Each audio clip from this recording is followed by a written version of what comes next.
A warm welcome to all the listeners of Radio Udan, A Flight of Life.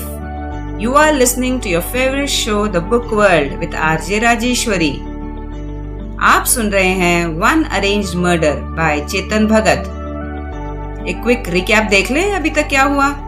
जानते तो आप हैं ही कि सौरभ की फियोंसे की डेथ हो गई है और सौरभ और केशव उस खून को सुलझाने में लग रहे हैं, क्योंकि अब तक पता चल चुका है कि वो खून ही है। अब उनको बहुत से लोगों से बात करने के बाद और आदि का कमरा पूरी तरह से छानने के बाद उनको ग्लव्स मिला और ग्लव्स के अंदर डला हुआ था प्रेरणा का एंगेजमेंट रिंग। ये बहुत बड़ा सबूत उन्हें मिला। अब ये स्थापित कर दिया इस सबूत ने कि अवश्य ही प्रेरणा मरी नहीं थी, उसका खून हुआ था। इस सबूत को उन्होंने जाके इंस्पेक्टर सिंह को दे दिया और उन्हें जाकर सारी बात बता दी। इंस्पेक्टर सिंह ने उन्हें कहा कि उसे 2 दिन का समय चाहिए अरेस्ट वारंट इश्यू कराने के लिए।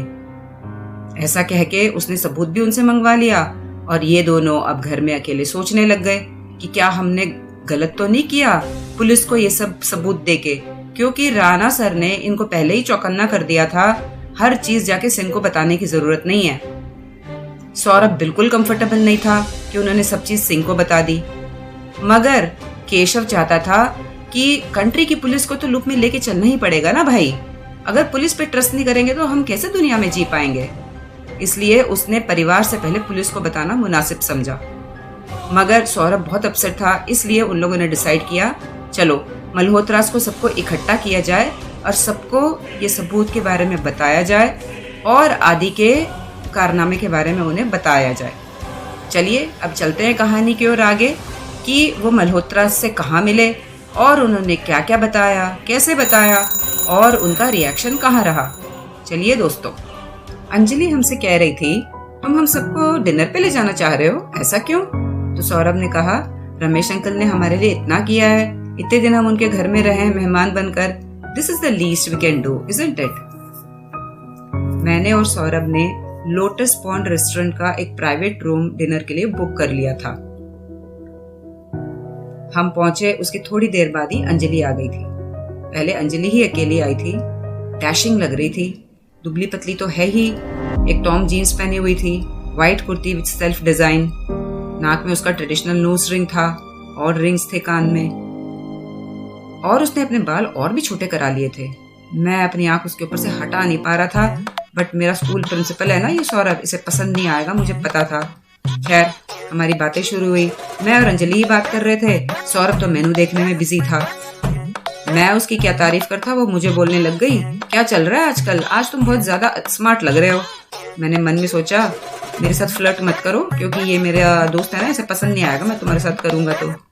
मैं अपनी आंख उसके ऊपर हटा नहीं पा रहा था और उसने मुझे पकड़ लिया एक बार उसको देखते हुए। मैंने हल्का सा खांस के सौरभ का टेंशन गैदर करना चाहा। फिर मैंने उसे आंख से इशारा किया कि वो भी जरा अंजलि से बात करे। वो जरा इस दुनिया में आया तो उसने पूछा, ओ अंजलि कैसी हो, पराग कैसा है? उसने कहा पराग ठीक होगा। क्या मतलब ठीक होगा? हाँ मैं अब उसके साथ नहीं हूँ। तुम्हारा ब्रेक हो गया उससे? हाँ। मेरे तो मन की तारें खनक गई, बत्ती जल गई मेरे दिमाग की। So now I stand a chance. Saurabh का तो अब वैसे भी दामाद का यहाँ बनने का चांस नहीं है, अब उसे क्या फर्क पड़ रहा है। So I have a chance with Anjali. मगर पता है क्या, मैं ना ये बंधनों में बंधना नहीं चाहता हूँ। आज तो सब अच्छा लगेगा, बाद में जब परेशानी होती है तो सब भागते फिरो। No no no no no, not my kind of a person. मेरी इस थॉट्स को अंजलि ने विराम दिया जब उसने कहा, good evening Ramesh uncle. Ramesh uncle आ गए थे नीलम आंटी, बिंदु बुआ और माजी को लेके। अजय नहीं आया था, उसकी कोई कोचिंग क्लास थी। सब लोगों ने राउंड टेबल के पूरे सब तरफ अपनी अपनी सीट्स ले ली। सौरभ ने वेटर को बुलाया। रमेश जी ने कहा आज मंगलवार है तो आज तो हम वेजिटेरियन फूड ही खाएंगे। सौरभ तो थोड़ा डिसअपॉइंटेड तो हो ही गया। खैर उन्होंने सबके लिए वेजिटेरियन फूड ऑर्डर कर दिया और फिर उसने कहा, वी आर सो हैप्पी कि आप लोग आ पाए। हम लोग सिर्फ अपना थैंक्स जाहिर करना चाहते थे। आप लोगों ने हमें अपने पास भी रखा और हमें बिल्कुल फैमिली की तरह भी रखा। नीलम ने कहा, नो बेटा इट्स ओके, तुम फॉर्मल मत बनो इतने ज्यादा। अब मैंने कहा, हमारा ये भी मोटिव था, ज़रा हम आपको प्रेरणा के केस में अपडेट्स दे दें। सबके मुंह से हंसी गायब हो गई। तो रमेश जी ने कहा, वेट, क्या हमें आदि के लिए वेट नहीं करना चाहिए? तो सौरभ ने कहा, सॉरी अंकल, आदि इनवाइटेड नहीं है। रमेश जी तो शॉक्ड हो गए, उनके तो मुंह से हवाइयां उड़ गई। नीलम ने कहा, हो क्या रहा है यहाँ पे? बिंदु बुआ ने बोला, क्या आदि? उनका सेंटेंस पूरा नहीं हो पाया, रमेश जी ने उसे बीच में काट दिया। रमेश जी ने कहा, उन लोगों को बोलने दो जो बोलना है पहले। सौरभ ने कहा, हमें आदि चाचू के फ्लैट में कुछ चीजें मिली थी। फिर मैंने कहा, एक्चुअली हम ना उनका फ्लैट सर्च कर रहे थे और हमने अपना पूरा सर्च ऑपरेशन उनको सुना दिया कि हमने कैसे कैसे किया। रमेश जी ने कहा, बड़ा अजीबोगरीब तरीका अपनाया तुमने ढूंढने के लिए। खैर, तुम्हें मिला क्या? सौरभ ने अपना बैग खोला, उसमें से एविडेंस के बहुत सारे कॉपीज यानी फोटो कॉपीज जो फोटो खींची हुई थी वो निकाले और सबको दे दिया। और उसने रमेश जी से पूछा, आई एम श्योर अंकल, आप ये रिंग को रिकॉग्नाइज करते हैं? रमेश जी ने अपने शर्ट की पॉकेट से अपने रीडिंग ग्लासेस निकाले और पेपर्स को स्कैन करने लग गए। नीलम जी तो बिल्कुल सफ़ेद पड़ चुकी थी हाथ में वो फोटोग्राफ्स देख के। बिंदु आंटी शॉक्ड थी। माँ जी कागज़ों को ऊपर नीचे करने लग गई। उन्हें कुछ समझ नहीं आ रहा था। She couldn't comprehend to what was happening there actually. Ramesh ji ने रिंग को रिकॉग्नाइज कर ही लिया था। बिंदु सबसे पहले रोने लग गई, उसके बाद नीलम आंटी भी रोने लग गई। वेटर तब तक सूप ले आया तो रमेश जी ने उसे इशारा कर दिया वापस जाने के लिए। रमेश जी अपनी पत्नी और अपनी बहन दोनों का हाथ पकड़ के दोनों को सांत्वना दे रहे थे। नहीं, बिल्कुल रोना नहीं है, हमने डिसाइड किया था ना, अब हम बिल्कुल आंसू नहीं बहाएंगे। और माँ जी का रिएक्शन तो सब जानते ही हैं, वो बस कागजों को इधर उधर करती रही। उन्हें कुछ भी नहीं समझ आ रहा था कि हो क्या रहा है। रमेश जी ने माँ जी को कुछ एक्सप्लेन करने की जहमत उठाई भी नहीं। इंस्टेड उन्होंने वेटर को इशारा कर दिया उनका सूप देने के लिए और वो स्पून से अपना सूप पीने लग गई और मुस्कुराने लग गई। She was happy. Ramesh ji ने माँ जी को देख के बस मुस्कुरा दिया और मेरी ओर देखकर बोले, सो आदि ने मेरी बेटी का खून किया है? जैसे ही खून का शब्द सुना, नीलम आंटी और बिंदु बुआ शॉक्ड होकर उनकी ओर देखने लग गई। मैंने बोला, ये काफी सॉलिड एविडेंस है, बट आई अंडरस्टैंड, आपके लिए तो बहुत शॉकिंग होगा ना, वो तो आपके परिवार का हिस्सा है ना आदि चाचू। रमेश जी ने कहा, इस सांप को परिवार का मतलब क्या पता है? ब्लडी ड्रग एडिक्ट, मुझसे भी हेट करता था और मेरी बच्ची से भी नफरत करता था। वो बिल्कुल गुस्से में बोल रहे थे मगर उनकी आवाज बहुत लो थी। ही इंश्योर्ड कि माँ जी के कान में कुछ ज्यादा बातें पता न चले। तो मैंने पूछा, अंकल क्या आपको लगता है वही उनका लाइकली मोटिव था उनका? रमेश जी ने कहा, व्हाट? तो मैंने कहा, हाँ, पुलिस ने कहा ये एविडेंस तो काफी है मगर मोटिव वो जांच करने की कोशिश कर रहे हैं कि मारने का उसके पीछे उनका मोटिव क्या था। रमेश जी बिल्कुल अलर्ट और चौकन्ने हो गए, बिल्कुल सीधे हो गए। पुलिस को ये सब बातें कैसे पता है? तो सौरभ ने उनको सारी बात बता दी जो हम सिंह से मिले और उसको सब एविडेंस हमने दे दिया था। रमेश जी के गुस्से का ठिकाना नहीं रहा।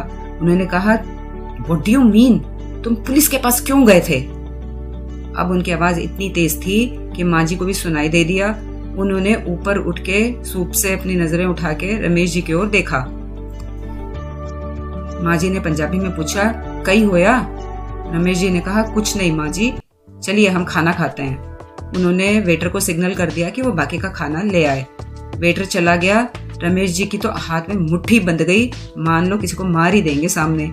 नीलम जी ने बोला, शांत रमेश जी, शांत। वो कहने लगे, शांत? क्या शांत? ये हमारे घर में रहते हैं, हमारे घर में खाना खाते हैं और जाके पुलिस को हमारी बातें बताते हैं ये लड़के। और रमेश जी ने कहा, हमें इन्होंने नहीं बताया और पहले जाके पुलिस को बता दिया। तो सौरभ ने कहा, हम आपको बता तो रहे हैं अंकल, आप ही ने तो कहा था कि हम पुलिस के साथ मिलकर काम करें। मिलकर काम करना पुलिस के साथ? माय फुट, ये हमारा परिवार का मामला है, यहाँ मैं ही डिसीजन लेता हूँ और मैं ही देखता हूँ कि क्या करना चाहिए। नीलम और बिंदु तो डरे हुए खरगोश की तरह बिल्कुल चिपक के बैठ गए थे। सौरभ ने बिंदु आंटी की ओर देखा कि उनसे उसको कोई सपोर्ट मिलेगा। बिंदु आंटी ने डरते हुए कहा, ये लड़के तो केवल। उनकी आवाज पूरी ही नहीं खत्म हुई। रमेश जी ने कहा, शट अप और चुपचाप खाना खाओ। अब तक वेटर खाना परोस चुका था सबका। मैंने अंजलि की ओर देखा और मेरी आंखें उसे ये इशारा कर रही थी, क्या तुम हमारा सपोर्ट करोगी? अंजलि ने रमेश जी से कहा, अंकल ये और क्या कर सकते थे? दे आर ऑब्लिगेटेड कि वो सब चीज जाके पुलिस को बताएं। रमेश जी ने अंजलि की निडरता को देख के और भी ज्यादा उनका पारा चढ़ गया। जोर से एक चम्मच उठा के उन्होंने टेबल पे दे मारा। उन्होंने कहा, होगा क्या अगर ये सिंह मीडिया पे चला जाएगा? मल्होत्रा मोटर्स का रेपुटेशन क्या होगा कि परिवार वालों ने आपस में एक दूसरे का खून कर लिया? ये बात फैलेगी मार्केट में। मैंने रमेश जी को एक पानी की गिलास देनी चाहिए, उन्होंने मुझे इग्नोर कर दिया।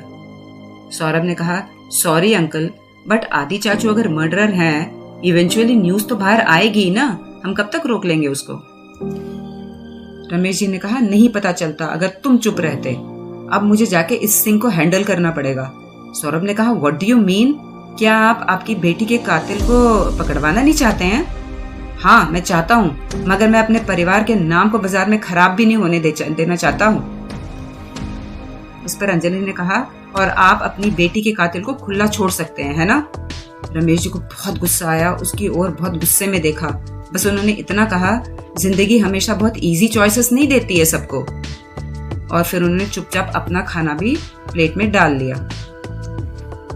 इसके बाद किसी के मुंह से कोई आवाज नहीं निकली, सब लोग चुपचाप अपना खाना खाते रहे। हाँ, मगर मुझे पता था सब लोगों के मन में बहुत से सवाल घूम रहे थे, मगर रमेश जी के होते हुए किसी की हिम्मत नहीं थी मुंह खोलने की। फाइनली थोड़ी देर बाद अंजलि ने ही बोला, बस बहुत हुआ, मैं जानती हूँ आप क्यों नहीं ये सब बातें बताना चाह रहे हो। आप अपने परिवार का सीक्रेट जो नहीं बाहर करना चाहते हैं। उसने नीलम से कहा। नीलम ने कहा, मैं नहीं जानती तुम कौन से सीक्रेट के बारे में बात कर रही हो। अंजलि ने कहा, समय आ गया है, अब हम सौरभ और केशव को बता दें कि एक पिता अपनी पुत्री के मर्डरर का पता क्यों नहीं लगाना चाह रहा है।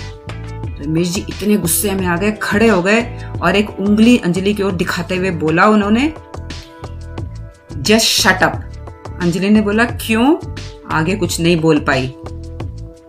उन्होंने नीलम और बिंदु को कहा, इसको चुप करा लो वरना, और उन्होंने अपना हाथ ऐसा बना लिया जैसे अब उसको एक तमाचा मार देंगे वो। बिंदु बुआ ने कहा, शांत हो जाओ अंजलि बेटा, चुप हो जाओ। माँ जी को ये सब सुनाई दे गया था और उन्होंने कहा, क्या हुआ, रमेश अपसेट क्यों है? और वो अपना हियरिंग एड ढूंढने लग गई जो उनके कान के पीछे कहीं लटक रहा था। कहने लग गई, तुम लोग मेरा हियरिंग एड ठीक करवा दो, ये नया वाला भी नहीं काम कर रहा, मुझे कुछ सुनाई देता ही नहीं है। रमेश जी ने कहा, कुछ नहीं माँ जी, आप खाना खाइए। माँ जी ने बस क्या कहा जानते हैं? आया सी, जो बोलती रहती है बस वो वही रिपीट करती रही। रमेश जी बैठ गए। अंजलि ने अपना दांत दबा लिया और नीलम ने नीचे से उसका हाथ दबा लिया, ये बताने के लिए कि तो वो शांत रहे। अब रमेश जी ने थोड़े सॉफ्ट साउंड में, ताकि उनकी माँ को सुनाई ना दे, अंजलि से कहा। अब रमेश जी ने थोड़ी सॉफ्ट आवाज में अंजलि से कहा ताकि उनकी माँ जी को सुनाई न दे, मैं आदि को छोड़ने वाला नहीं हूँ। प्रेरणा मेरी जिंदगी थी, मैं आज ही रात को आदि से बात जरूर करूंगा, मगर हम अपने परिवार का इमेज भी तो नहीं खराब कर सकते ना, और घर के इंटरनल मैटर्स को बैठ के पब्लिक में बातें करें। तो मैंने पूछा, व्हाट इंटरनल मैटर्स? उन्होंने तीखी नजरों से मेरी ओर देखा और कहा, इंटरनल मतलब इंटरनल, और वैसे भी उस बात का इस केस से कोई संबंध नहीं है। तो सौरभ ने कहा, बट अंकल। रमेश जी ने कह दिया, बस we are done for today, हो गया हमारा आज का यहाँ पे काम। सौरभ ने एक लंबी सांस ली, वेटर को इशारा कर दिया कि वो बिल ले आए। चलिए लिसनर्स, यहाँ एक छोटा सा ब्रेक ले लेते हैं, ब्रेक के बाद आके देखते हैं आगे क्या होने वाला है अब कहानी में। मित्र ज्योति, दृष्टिबाधितों का विश्वसनीय गैर सरकारी संस्थान। मेरा नाम संजना लाल है। मैं चेन्नई की रहने वाली हूँ। मैं मित्र ज्योति के टॉकिंग बुक लाइब्रेरी की सदस्य हूँ। इस पुस्तकालय के ऑडियो सीडीओ के बिना मेरे लिए हायर स्टडीज करना बहुत मुश्किल होता। मेरा नाम वरुण है। मैं मैसूर का रहने वाला हूँ। मैंने अपना कंप्यूटर ट्रेनिंग यहाँ किया है। बहुत सारी कंपनियां मित्र ज्योति के साथ मिलकर ट्रेनिंग वर्कशॉप आयोजित कर रही है और हमें हायर भी कर रही है। इससे हमें औरों की तरह काम करने का विश्वास मिलता है।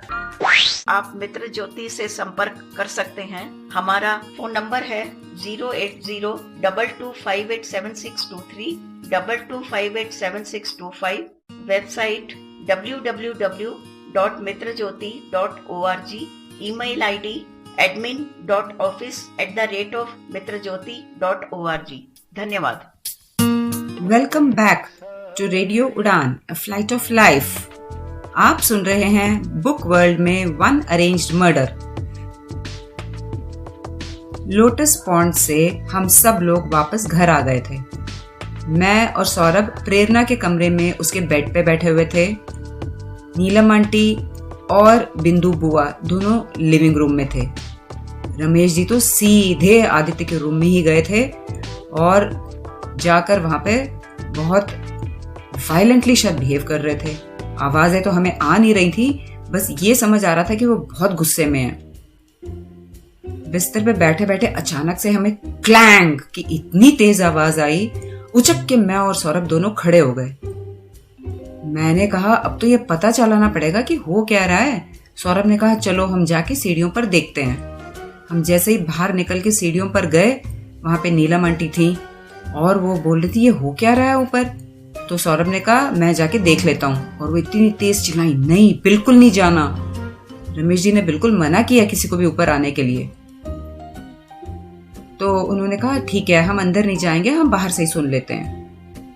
जरा सा हम सीढ़ी पे ऊपर गए, देखा एक दुबली पतली फिगर अंजलि खड़ी थी वहां पे। मैंने कहा तुम क्या कर रही हो यहाँ पे? उसने कहा श्श्श। मैं चुपचाप सुनने की कोशिश कर रही हूँ हो क्या रहा है, एंड आई एम होपिंग कि कुछ गलत और गड़बड़ ना हो जाए। हम तीनों ही मिलके जरा सा और आगे गए सीढ़ियों पर और सीधे आदित्य चाचू के रूम के बाहर दरवाजे के ऊपर कान लगा के हम लोग सुनने लग गए। अब अंदर की आवाजें क्लियरली आने लग गई। रमेश जी बहुत गुस्से में थे। आदित्य कह रहे थे मैं अब ड्रग्स नहीं लेता हूँ, मेरे पास कहाँ से आएंगे पैसे ड्रग्स के लिए, मेरे गिग्स मुझे इतने पे करते नहीं है, आप मुझे पैसे देते नहीं हो, मैं कोई ड्रग व्रग अब लेता नहीं हूँ। अंजलि ने अपना कान और थोड़ा दरवाजे की ओर दबाया टू हियर बेटर। मैं तो साथ में था ही। रमेश जी कह रहे थे तुमने उस बच्ची को मार दिया, कोई भी घर में अच्छा काम करता हुआ तुमको पसंद तो आता नहीं है। इस पर आदित्य चाचू कह रहे थे मैंने कुछ नहीं करा, मैंने नहीं मारा उसको। तो क्या उसकी अंगूठी मैजिक से ही तुम्हारे कमरे में पाई गई थी? आज मैं तुम्हें छोड़ूंगा नहीं, ऐसा रमेश जी ने कहा। और फिर थप्पड़ मारने मुक्के मारने की आवाजें आई। आदित्य कह रहे थे भैया मारिए मत, हम सब बड़े हो चुके हैं। तो रमेश जी ने कहा क्या तुम्हें लगता है मुझे पसंद है ऐसा करना? मैंने आज तक घर में किसी पे हाथ नहीं लगाया, यही मैंने गलती करी, पहले ही लगाना चाहिए था। मेरे प्यार ने तुम्हें बिगाड़ के रख दिया है। ऐसा कहने के बाद मुझे और थोड़े स्लैप्स की आवाजें सुनाई दी। आदित्य ने कहा मैंने नहीं मारा प्रेरणा को, प्रेरणा जो आपके लिए थी वही वो मेरे लिए भी थी। रमेश जी को एतबार हुआ नहीं, कह रहे थे झूठ बोल रहे हो, अब जल्दी पुलिस को भी पता चलने वाला है, सबको पता चल जाएगा दुनिया को। पहले तो तुमने हमें दुख दिया, अब तुम हमें शर्मिंदा करवाओगे पूरी दुनिया के सामने। आदि को कुछ समझ ही नहीं आ रहा था, कह रहा है क्या, कैसे, ये कैसे हुआ, हो क्या रहा है घर में? रमेश जी ने कहा अगर तुम ये एक्टिंग पुलिस वाले के सामने करने वाले हो तुम जरूर फेल हो जाओगे, ध्यान रखना। आदि ने कहा रमेश भैया मैंने उसको नहीं मारा, मैं माँ जी की कसम खा के कहता हूँ। रमेश जी ने कहा तुम ज्यादा ड्रामे मत करो, तुम्हारा बस चले तुम तो माँ जी को भी मार दोगे, चुप हो जाओ तुम बस। उसके बाद मैं कुछ सुन नहीं पाया, या तो वो दोनों शांत हो गए या वो किसी दूसरे कमरे में चले गए। मुझे कुछ इसके बाद उनकी आवाजें आई नहीं। हम थोड़ा और कान लगा के सुनने की कोशिश करने लग गए तो अंजलि का और मेरा चीक एक दूसरे को टच कर गया। मैंने तुरंत अपने आप को विड्रॉ कर लिया, बट अंजलि को ये सब कुछ रियलाइज नहीं हुआ क्योंकि वो बहुत वरीड थी। चिंतित हो गई वो कि न जाने अंदर क्या हो रहा है। थोड़ी देर बाद हमें रमेश जी के पैर के कदमों की आवाज आदित्य चाचू के लिविंग रूम में आई। वो कह रहे थे, जैसे मैंने बोला बिल्कुल वैसे ही करना, पुलिस के सामने थोड़े डिग्निफाइड रहना और भगवान के लिए सोबर और शांत रहना। अब रमेश जी की आवाज मेन डोर की ओर आने लग गई तो हम फटाफट तीनों भाग लिए और सीढ़ियां ऊपर चढ़ के टेरेस की तरफ जाने वाली सीढ़ियों पे चढ़ के खड़े हो गए। रमेश जी बाहर आके उन्होंने दरवाजा जोर से लगा दिया और वो नीचे उतर के चले गए। सौरभ और अंजलि की तो सांस में तभी सांस आई। मैंने कहा जरा हम छत पे चलते हैं और जरा ठंडी हवा खाते हैं। सौरभ, अंजलि और मैं उसी छत पर खड़े थे जहां से प्रेरणा गिरी थी। अंजलि ने कहा, मुझे हमेशा ही पता था कि मेरी फैमिली कोई परफेक्ट फैमिली नहीं है, मगर इतनी अजीब और इतनी प्रॉब्लम्स ये तो मैंने एक्सपेक्ट नहीं किया था। और सोचो जरा, ऐसे एक परिवार का हिस्सा बनने के लिए मैं यूएस से उठ के यहाँ आ गई। उसने एक सिगरेट जलाया और उसने हमें ऑफर किया। सौरभ ने तो मेरी ओर इशारा कर दिया, मैंने मना कर दिया। मैंने कहा, इस दुनिया में कभी भी कुछ भी हो सकता है, कुछ भी नहीं पता होता। उसी समय मेरी जेब में मेरा फोन बजने लगा। मैंने निकाला और स्क्रीन मैंने सौरभ को दिखा दी। कॉल सिंह से था। रात के 11 बजे। मैंने कहा, मैं इसका कॉल लूं कि नहीं लूं? सौरभ ने कहा, हाँ कॉल तो लो। तो मैं अंजलि और सौरभ से थोड़ा दूर छत की दूसरी तरफ चला गया टू मेक श्योर कि उन्हें मेरी आवाज ना आए। सिंह वहां से कहने लग गया, मिस्टर डिटेक्टिव कैसे हो, मैंने आपको डिस्टर्ब तो नहीं किया? मैंने कहा, नहीं सर, बताइए। तो उसने कहा, देखो फाइनली मेरे पास वारंट आ गया है। मैंने कहा, कंग्रेचुलेशन सर, बहुत अच्छी बात है। कहने लगा, देखो मैंने अपना ज़मीर बेचा नहीं है, हम पुलिस वाले भी काम करते हैं, मगर ना तुम उसको बताना मत। आज उनको आदित्य को सुकून की नींद सोने दो अपनी कोठी में। नहीं सर, हम क्यों बताएंगे, हम बिल्कुल नहीं बताएंगे। ठीक है, फिर कल सुबह मिलते हैं। ऐसा कहकर उसने फोन रख दिया। मैं वापस आया अंजलि और सौरभ के पास। तो अंजलि ने पूछा, क्या कह रहा था? मैंने कहा, नहीं कुछ नहीं, रूटीन वर्क था उसका, बस वही बता रहा था। मैंने कहा, चलो भाई अब मैं थक गया हूँ, अब मुझे जाके सोना है। कमरे में जाने के बाद मैंने सौरभ को बताया। कह रहा, अरेस्ट वारंट? तुमने वहां क्यों नहीं बताया? मैंने कहा, अरे वहां तो अंजलि थी। तो क्या हुआ? हाँ तो वो फैमिली है, जाके वो उसको यहाँ से भागने में हेल्प भी कर सकती है, ऐसा मैंने कहा। सौरभ थोड़ा सोचने लग गया, हाँ ये भी संभावना है। तो मैंने कहा, अब तुम चुपचाप सो जाओ, कल सुबह के ड्रामा के लिए हमें बिल्कुल फ्रेश होके उठना पड़ेगा, इसलिए अब तुम भी सो जाओ और मुझे भी सोने दो। सुबह सौरभ मुझे हिला हिला के उठा रहा था। बाहर एकदम अंधेरा था। मैंने कहा, तुम मुझे अभी क्यों उठा रहे हो, बाहर अंधेरा है। उसने कहा, 6:30 बज चुके हैं। मैंने कहा, अच्छा। कह रहा, तुम कैसे सो सकते हो, बाहर से तुमको सायरन की आवाजें नहीं आ रही हैं? तब मैंने अपने आंख मसलते हुए जरा कंसंट्रेट किया, जाके खिड़की खोली। विंटर की इतनी तीखी हवा मेरे मुंह पे मारने लगी और नीचे 3 पुलिस की जिप्सियां खड़ी थी और पुलिस वाले उतर के आ रहे थे। रमेश जी ने हमको देखा और उन्होंने कहा, ये क्या हो रहा है, तुम्हें कुछ पता है? हमने कहा, नहीं हमें नहीं पता। हमने ऐसे शोल्डर्स हिला दिए। रमेश जी ने कहा, सिंह का फोन आया था थोड़ी देर पहले, कह रहा था आ रहा हूँ, चलो तुम लोग भी जाके देखते हैं क्या कह रहा है। हम सब नीचे चले। रमेश जी जैसे ही नीचे जाके सोफे पे बैठे, गोपिका उनकी चाय ले आई। मैं, इंस्पेक्टर सिंह और सौरभ सामने वाले सोफे पे बैठ गए और रमेश जी ने गोपिका को इंस्ट्रक्शंस भी दिए कि सबके लिए चाय ले आओ, बाहर कांस्टेबल्स के लिए भी दे देना। सिंह ने पूरा सब कुछ एक्सप्लेन किया और पर्पस बता दिया कि वो किस लिए आया था। और उसने कहा, आई एम श्योर आपके लिए बहुत मुश्किल सिचुएशन है ना, इसलिए ही ना हम लोग सुबह सुबह आ गए ताकि कॉलोनी को सबको पता न चले। रमेश जी ने इरिटेट होके बोला, अच्छा तो तुम्हारा ये सायरन अभी तक ब्लेयर क्यों कर रहा है? तो सिंह ने अपोलोजाइज किया, तुरंत अपना वॉकी टॉकी निकाला बेल्ट से और कुछ इंस्ट्रक्शंस दिए, तुरंत वो सायरन बंद हो गया। सिंह ने कहा, उसके खिलाफ सॉलिड एविडेंस है। अब अगर हम एक्ट नहीं करते तो ये तो मुश्किल सिचुएशन थी। हाँ, ये लड़के सब जानते हैं, मैंने तो इन्हें कल रात को ही बता दिया था। रमेश जी ने हमें जो लुक दिया, हम वहां जहाँ बैठे थे ना, वहीं पे हम जरा हिलने डुलने लग गए। उन्होंने कहा, तुम्हें पता था? हम दोनों ने कोई जवाब नहीं दिया, बिल्कुल चुप हो गए। सिंह ने आगे कहा, इन लड़कों ने तो बहुत हेल्प करी है।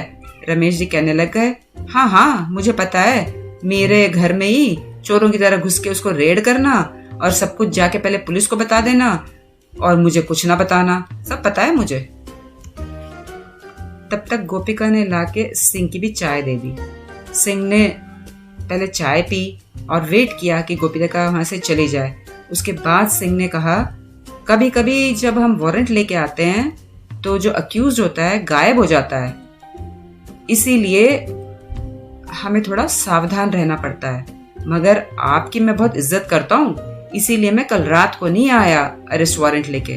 रमेश जी ने कहा, अरेस्ट वारंट? सिंह ने कहा, यस सर, अरेस्ट वारंट, ये सर्च वारंट नहीं है। आदित्य के खिलाफ अरेस्ट वारंट है। सिंह ने कहा, हाँ, और इन लड़कों को तो पता था, मैंने बता दिया था। रमेश जी फिर से इरिटेट, अच्छा, और किसी ने मुझे तो कुछ बताया ही नहीं। सिंह ने कहा, रमेश जी वो आपका भाई है, हमने उसे पकड़ लिया है जिसने कि आपकी बेटी का खून किया है। आपका परिवार जिसने छिन्न भिन्न किया, अब वो हम पकड़ चुके हैं उसको। सिंह उम्मीद कर रहा था कि उसको पीठ में थपथपाई मिलेगी, मिठाई मिलेगी कि उसने इतना अच्छा काम कर दिया है। उसने मगर एक्सपेक्ट नहीं किया था रमेश जी का जो रिएक्शन था। रमेश जी ने कहा, तुम उसे गिरफ्तार कर लोगे तो क्या वो खुशी हमारे परिवार की वापस आ जाएगी? सिंह ने कहा, सर ये तो मेरी ड्यूटी है, to bring justice for your family. Ramesh ji ने कहा, अच्छा, और मेरा क्या होगा, मेरे परिवार का होगा क्या फिर? किसी को कुछ समझ नहीं आया कि उनका रिएक्शन ऐसा क्यों था। सिंह तो पूरा पजल्ड हो गया। रमेश जी ने कहा, क्या हम इसे एक्सीडेंट के तौर पे एक्सेप्ट नहीं कर सकते? क्यों हमारे परिवार को और शर्मिंदा करने में लगे हुए हो तुम लोग? सिंह को तो कुछ समझ ही नहीं आया क्या बोले। उसने हमारी ओर देखा। रमेश जी ने फिर हमसे पूछा, सौरभ तुम बताओ, तुम्हारे घर में ऐसा होता, तुम्हारा रिएक्शन क्या होता? क्या तुम अपने परिवार को भरी बाजार में ऐसे शर्मिंदा होने के लिए छोड़ते? सौरभ ने कहा, मैं प्रेरणा को दिल और जान से चाहता था। मैं तो बिल्कुल चाहता हूँ कि उसका खूनी जेल में जाके सड़े। सौरभ ने आगे कहा, रमेश अंकल आप जैसे कह रहे हैं वैसा नहीं होता है, वैसा नहीं कर सकते हैं। सिंह ने कहा, बिल्कुल सही कह रहे हो तुम, और उस खूनी को जेल की ही सलाखें मिलेगी, सड़ेगा वो। चलो सब लोग ऊपर आदित्य के कमरे में चलते हैं, क्या वो घर पे है कि नहीं है? रमेश जी ने कहा, क्या कुछ भी नहीं हो सकता? रमेश जी की आंखें और सिंह की आंखें जो आपस में मिली, साफ समझ आ रहा था, जो इंडिया में होता है ना, आंखों आंखों में ब्राइब ऑफर कर देते हैं, ये चल रहा था वहां पे। सिंह नहीं शायद चाह रहा था कि हमारे सामने उसको कुछ ऑफर किया जाए। उसने कह दिया, सॉरी सर, मैं इस मामले में कुछ भी नहीं कर सकता हूँ। सिंह ने अपने कांस्टेबल्स को कुछ इंस्ट्रक्शंस दिए, तो कम से कम हाफ ए डजन लोग सीढ़ी चढ़ के आदित्य के अपार्टमेंट के सामने चले गए ऊपर। वहां से उनको कोई रिस्पॉन्स नहीं मिला, यानी आदित्य अंदर से दरवाजा नहीं खोल रहा था। उसके बाद सिंह, रमेश अंकल, मैं और सौरभ सब आदित्य के अपार्टमेंट के बाहर चले गए। दरवाजा नहीं खुला। सिंह ने रमेश जी को कहा, आप उसे आवाज दीजिए, बुलाइए उसको।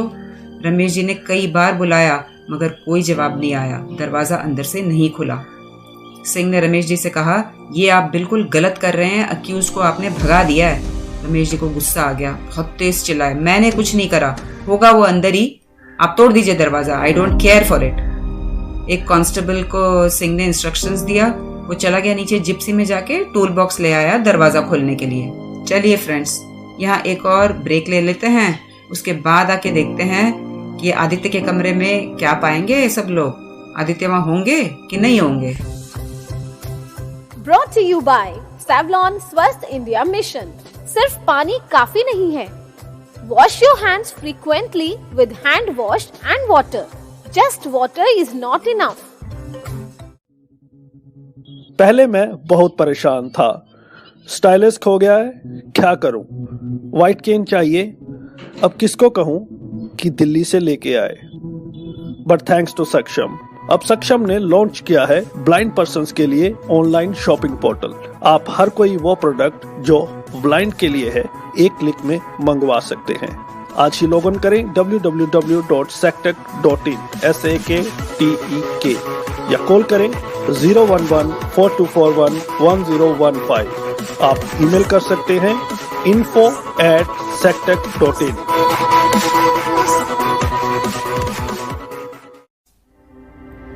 अगले कुछ मिनटों तक आदित्य के अपार्टमेंट के ताले के तोड़ने की आवाजें बस आती रहीं।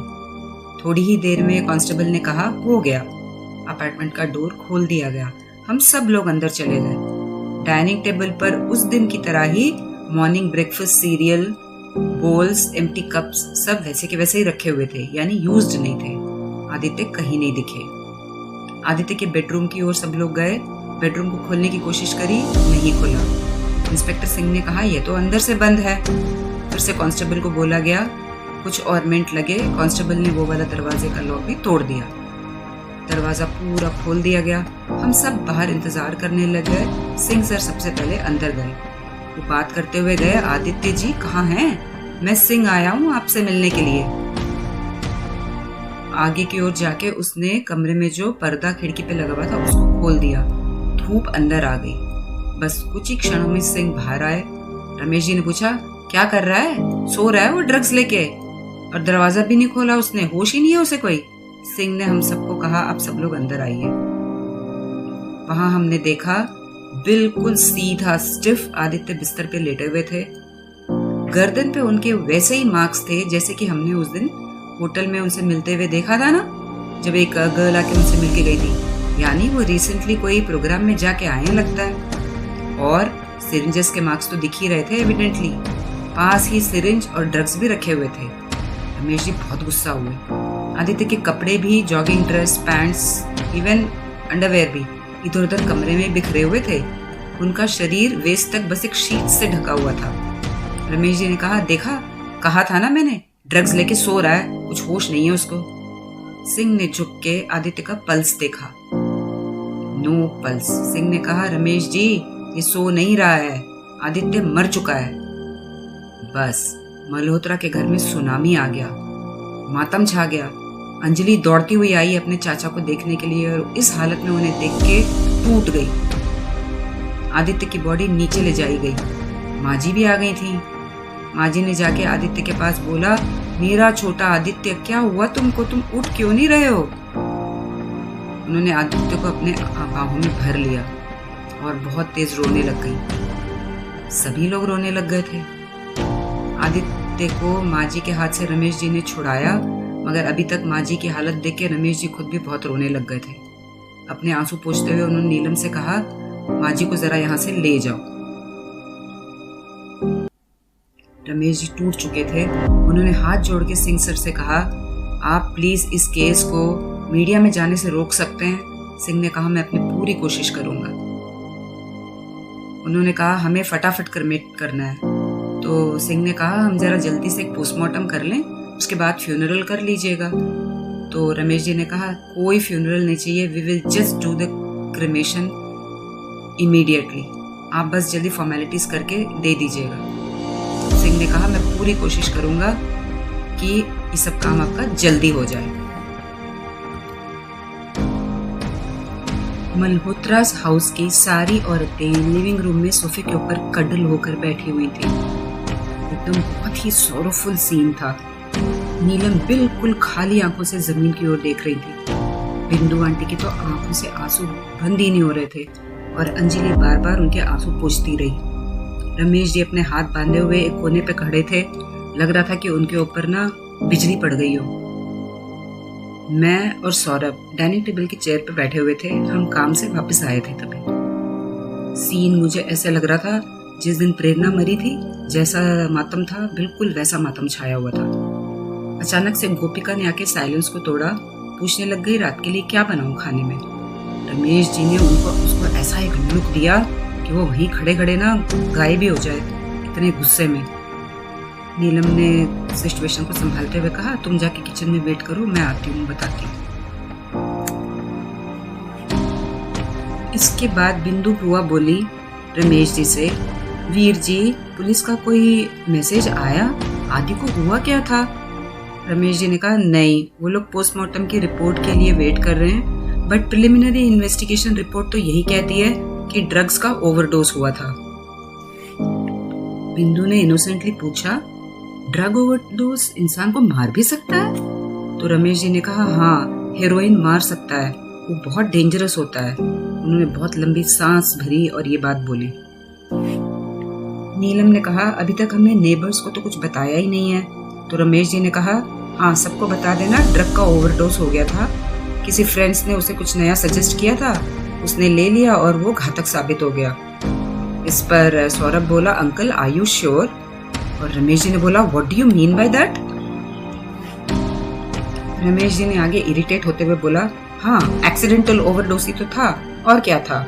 सौरभ ने कहा, हाँ, ओवरडोज ऑफ ड्रग्स तो था, but are you sure about the accidental part? ये सुन के रमेश जी की आंखें फटी की फटी रह गई। इसका क्या मतलब? तो मैंने कहा, सौरभ ये कहना चाह रहा है कि वो हो सकता है एक्सीडेंट ना हो। यानी सौरभ ने कहा कि ड्रग ओवरडोज उन्होंने खुद ही ले लिया हो, it was probably suicidal overdose, क्योंकि कल रात को जो आपकी और उनकी बातें हुई, जो उन्हें मार पड़ी, उसके बाद हो सकता है उन्होंने ही ऐसा डिसाइड किया हो। रमेश जी ने कहा, ये क्या बकवास है? सौरभ आगे बोलता गया, या ऐसा भी हो सकता है किसी ने उनको ओवरडोज करके दे दिया हो और ये एक्चुअली मर्डर हो। रमेश जी ने कुछ भी जवाब नहीं दिया, सीधे आके हमारी कुर्सियों के पास खड़े हो गए। He was towering upon us. उन्होंने कहा, दोनों खड़े हो जाओ। हम दोनों चुपचाप अपनी अपनी कुर्सियों से खड़े हो गए। उन्होंने बहुत लो टोन में कहा, get out of my house right now. Saurabh पूरी तरह से कंफ्यूज था, कुछ बोलता उसके पहले रमेश जी की आवाज अब तेज हो गई, गेट आउट ऑफ हियर। नीलम, ये कर क्या रहे हैं यहाँ पे? मेरी बेटी ने तो इस इडियट से कभी शादी करी नहीं, और वैसे भी ये दोस्त कौन होता है? ये कर क्या रहे हैं मेरे घर में अभी तक? नीलम जी ने कहा, शांत रमेश जी, ऑलरेडी हम बहुत कुछ भुगत रहे हैं अभी। रमेश जी और चिल्ला के बोले, इन लोगों को बोलो कि मेरे घर से निकल जाएं और अभी के अभी निकलें। उन्होंने नीलम को संबोधित करके तो बोला, ऑफ कोर्स हमें तो क्लियरली सुनाई दे रहा था, वो हमसे सामने बोलना नहीं चाह रहे थे। मुझे समझ नहीं आया हमने गलत क्या किया। सौरभ ने कुछ बेसिक क्वेश्चन से तो पुटअप किए थे। एनीवे, उन्होंने कहा, तुम्हें पास 15 मिनट है, 15 मिनट में घर से बाहर निकल जाओ। हमने सर हिला दिया हाँ में, और हम सीढ़ी की ओर चले गए ताकि हम अपना सामान ले आए। अंजलि ने हमें रोक दिया और रमेश जी के पास जाके बोली, अंकल वो हमें हेल्प ही तो करना चाह रहे हैं, आप उन्हें बाहर क्यों निकाल रहे हैं ऐसे इस तरीके से?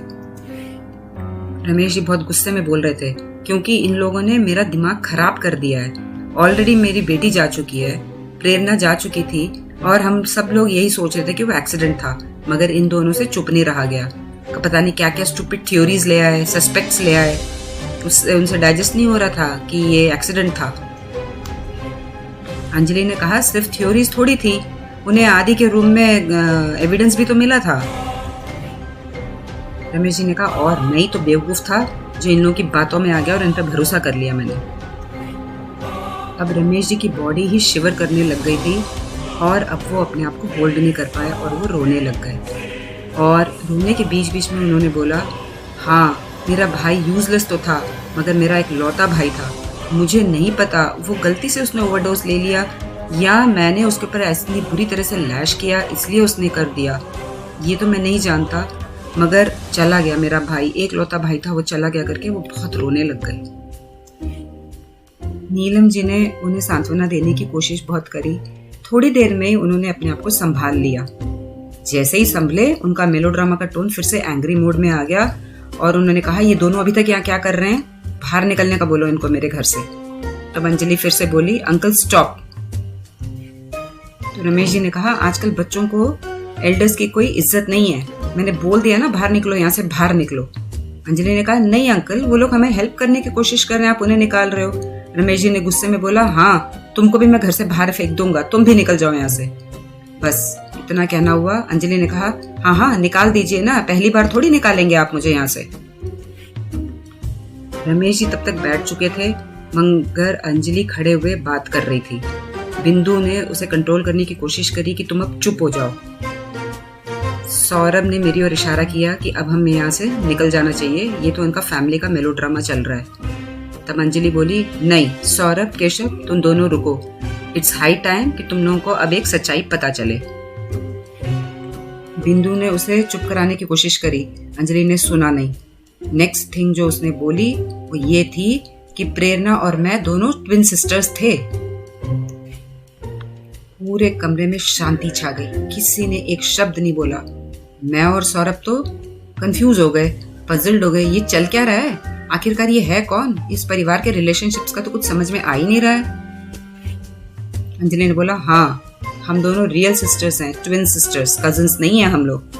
रमेश जी इतना गुस्से में आ गए, उन्होंने अपना हाथ उठा दिया उसके ऊपर, उसको मारने के लिए। अंजलि डटी रही, हाँ अंकल हाँ मारिए आप मुझे, क्योंकि मैंने सच बताया और मेरा क्या मानना ये था कि सौरभ और केशव को हमारे परिवार की इस सच्चाई का पता चलना जरूरी है। उसने आगे बोला, और ये हमारी माँ है। उंगली जानते हैं उसने किसकी ओर दिखाई? बिंदु बुआ की ओर। मैंने कहा ओके, मगर मुझे कुछ समय लगा सच्चाई को प्रोसेस करने में। इसका मतलब सच्चाई क्या है? सच्चाई तो ये है प्रेरणा और अंजलि दोनों बिंदु बुआ की असली लड़कियां हैं। तो फिर रमेश जी कौन है? वो तो उनके मामा हुए। इसका मतलब वो प्रेरणा के असली फादर तो थे नहीं।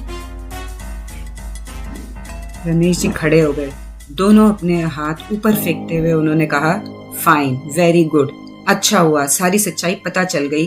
वो सच्चाई जिसे छुपाने के लिए मैंने अपनी पूरी जिंदगी लगा दी, पूरी जिंदगी मैंने अपनी सैक्रिफाइस कर दी, मगर तुम्हें उसकी कोई परवाह नहीं है। उन्होंने अंजलि की ओर देखते हुए बोला। नीलम जी ने बोला, रमेश जी शांत हो जाइए, बैठ जाइए। उन्होंने कहा, नहीं नीलम, देखो तुमने जो सैक्रिफाइस किया सारी जिंदगी जिस सच्चाई को छुपाने के लिए, आज वो बाहर आ गई और इन बच्चों को उसकी कोई कदर भी नहीं है कि हमने इतना सैक्रिफाइस किया। नीलम एकदम दुख भरी आवाज में बोली, मैंने सिर्फ वही किया जो आपने मुझे करने को कहा। मैंने वो सब कुछ करा जो इस परिवार के हित में था। नीलम ने आगे कहा, आपको वो समय याद है रमेश जी? कितना मुश्किल दौर था। ईश्वर साक्षी है, मैंने अपना तन और मन और सब कुछ लगा के इस घर के लिए किया है। कभी मैंने कोई कंप्लेंट नहीं करी और मैं ये सच्चाई मेरे मुंह से आज तक कभी किसी के सामने नहीं निकली। मैंने नहीं बताया कभी किसी को आज तक। रमेश जी ने कहा, मगर फायदा क्या हुआ? Who cares about all this? हम लोग तो यहाँ विलन्स है ना। अब बिंदु बुआ बोली, आंखें आंसुओं से भरी हुई थी, हाथ उन्होंने जोड़ लिए। नहीं वीर जी नहीं, आप कभी विलन नहीं हो सकते। मैं उसकी साक्षी हूँ। मेरे लिए तो आप एंजल हैं, फरिश्ता हैं आप मेरी जिंदगी के। बिंदु बुआ रमेश जी के चरणों में ही गिर गई। मैं और सौरभ तो पूरे कंफ्यूज्ड। ये हम दोनों डिटेक्टिव्स इस फैमिली के मेलोड्रामा के बीच में कर क्या रहे हैं? फाइनली बिंदु बुआ बोली, तुम दोनों लड़के बैठ जाओ। मैं तुम्हें अपने वीर जी के बारे में बताना चाहती हूँ कि वो किस तरीके के फरिश्ता हैं। बैठो तुम लोग। हम दोनों चुपचाप ओबीडियंटली बैठ गए। उन्होंने अपनी कहानी शुरू करी। 26 साल पहले की बात है। मैं 16 साल की थी, अमृतसर में, और मैं परम को बहुत चाहती थी। बीच में रमेश जी बोले, वही तो हमारे परिवार का इतना बड़ा श्राप साबित हुआ। उसने कहा, हाँ बिल्कुल ठीक, मगर मैं क्या करती? मैं उसे बहुत चाहती थी। क्रिकेट बहुत अच्छा खेलता था और बहुत स्मार्ट था, और तुमने देखा मैं जैसी फूल थी एक नंबर की, और मैं उसके बातों में लग गई। बट फाइनली क्या हुआ? वो एक डरपोक था, वो तो मुझे छोड़ के भाग गया, मगर बहुत देर हो चुकी थी। मेरे पेट में उसके ट्विंस जो आ गए थे, मेरे पास कोई उपाय नहीं था, बट उसे हम फिर कभी देख नहीं पाए। चलिए लिसनर्स, बहुत हेवी हो गया है। यहाँ पे अब हम इस श्रृंखला का ये वाला एपिसोड बंद करते हैं। नेक्स्ट एपिसोड में आपको आगे की कहानी बताएंगे। वैसे काफी सारा रहस्य आपको आज पता चल ही चुका है। जो मल्होत्रास का फैमिली वेल केप्ट सीक्रेट था वो भी अब बाहर आ ही चुका है। नरेटर को भी पता चल चुका है और सौरभ को भी पता चल चुका है। अब आप सोचिए कि आपको लगता है वास्तव में प्रेरणा का खून हुआ होगा? क्या हुआ होगा? और हुआ होगा तो किसने किया होगा? अब तो उसमें आदित्य का भी डेथ जुड़ गया है। उसकी पोस्टमार्टम रिपोर्ट क्या कहने वाली है? सोच के देखिएगा और हमें मैसेज जरूर करिएगा। See you in the next